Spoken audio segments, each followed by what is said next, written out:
Welcome to King Silk Art. This is truly some of the most spectacular art that man has to offer. What you're seeing this is all silk embroidered, and it comes from a province in China called Suzhou. And this art has been done for over 2,000 years. There are families that were put there by the emperor to embroider his robes. What they do is they'll take all the silkworms, they put them in these baskets and feed them on mulberry leaves. Once the silkworms have matured, they spin into a cocoon.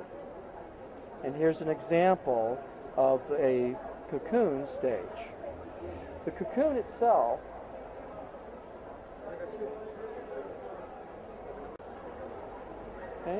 and what they do with this is they'll take a vegetable dye, permeate the silk with the dye. So what you're looking at is an organic to an organic.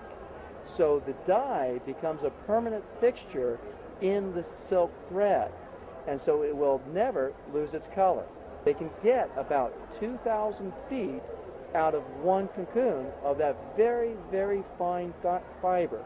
This is thinner than a human hair. They'll then take this and literally just start stitching it. As part of it, the first thing they'll do is they'll split the thread down to a specific count of the thread itself. The thread starts with a total of 16 strands. Depending upon the quality of the piece, they will determine how many strands they use to actually do the work. Something like this, like a tiger for example, these top quality pieces will take anywhere from months to years to complete. So if we look, for example, at the back of one piece, and here you can actually see that how lovely it actually is. And if you were to rub your hands over it, you can actually feel the little knots. This is actually one of the key elements to tell you that this has actually been stitched by hand.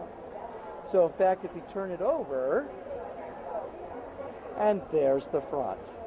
Absolutely wonderful.